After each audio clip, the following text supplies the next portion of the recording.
The biggest story on Wall Street this week were these IPOs. We had DoorDash first, then we have Airbnb come out. Airbnb ends up with a market cap of like $100 billion, just astronomical numbers. What is that telling us about our economy as well as our financial system? Look, the fact that we're creating these very valuable, terrific companies says something very special about American capitalism, and that's a strength. The process, coveted shares of IPOs popping by $70 a share, people getting rich very quick, flipping the stock, that's a travesty. That's why people don't like the morality of our financial services industry. And this kind of Gilded Age stuff in the midst of COVID, when children in our country are going hungry, when mothers aren't able to take care of their kids and support their families, this is a symptom of terrible excess. So you make a really powerful point. I mean, there's a moral point, to be sure, but is there also an economic point? Because even as we're watching Congress take us up to something of a fiscal cliff here, with millions of Americans potentially losing unemployment and other benefits if they can't get their act together, you have those people who are worried about putting food on the table, a roof over their heads, and then you have this enormous wealth being created. You referred to the Gilded Age. What does that do to our economic growth engine? Sure there is, David. I have enormous respect for Hank Paulson, and I think he served the country in really great ways. But when on the very day this was happening, he called for making strengthening America's financial services sector some kind of major priority. And he implicitly advocated cutting back people's Social Security benefits in the name of fiscal discipline and calling for entitlement controls and the rhetoric of long-term fiscal discipline. I thought to myself, there I cannot go.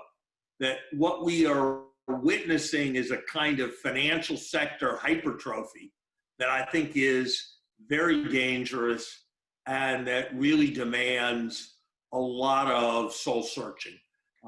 Again, I'm all for venture capital. I am all for the entrepreneurial companies.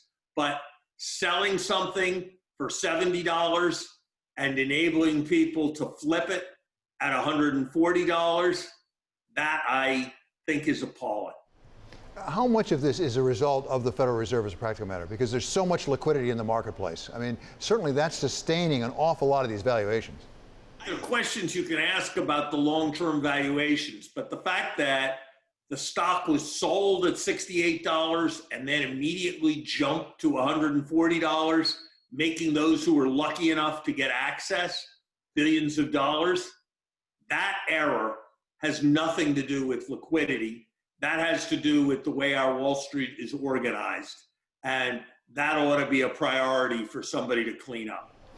Larry, you referred to the Gilded Age. One of the phenomena of the Gilded Age, as I recall, is there was no income tax. In fact, they had to amend the Constitution, I think, in order to have an income tax. We have an income tax now, but you actually have written about, and now you've tweeted about, the fact that we don't collect the taxes that we're owed. $7 trillion that is owed won't be collected over the next decade. It'll be disproportionately among people at the high end. And I have to say, it's a warped set of social values that lead us to audit at higher rates in African-American areas of Mississippi, where people get the EITC, than in the richest zip codes on Park Avenue.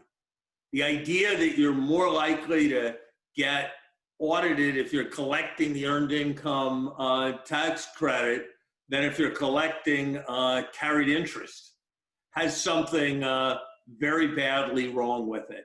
Well, in the piece that you wrote with Mr. Rosati, actually pointed out that it would be a smart investment for a relatively modest increase in the resources available to the IRS. We would get something like tenfold. We're going to bring 10. This is easy. If you have one more auditing hour directed at high-income people, that will raise $4,500, according to the IRS's estimates, without taking account of the deterrence effects. And I can assure you that no IRS agent is paid anything like $4,500 an hour. Frankly, they're not paid anything like $450 an hour. So this is a terrific investment. It is standing up for the law, the rule of law. And I hope some of the voices in our country that are concerned with getting tough on crime could think about these crimes, among others. Why haven't we done it already? Is this political? I mean, you were Secretary of Treasury and then you were in the Obama White House. Was this a problem then, or is this a reasonably recent phenomenon? Part of it is a myopia on the part of the way we calculate budgets, where you don't get any credit for the revenue benefit from the investment. And so it looks just like a cost, even though it's a major revenue item. It's like trying to run McDonald's and not giving yourself any credit for revenue from selling milkshakes. Well, it'll cause you to stop selling milkshakes, but it doesn't really make any sense. It's that kind of scorekeeping error.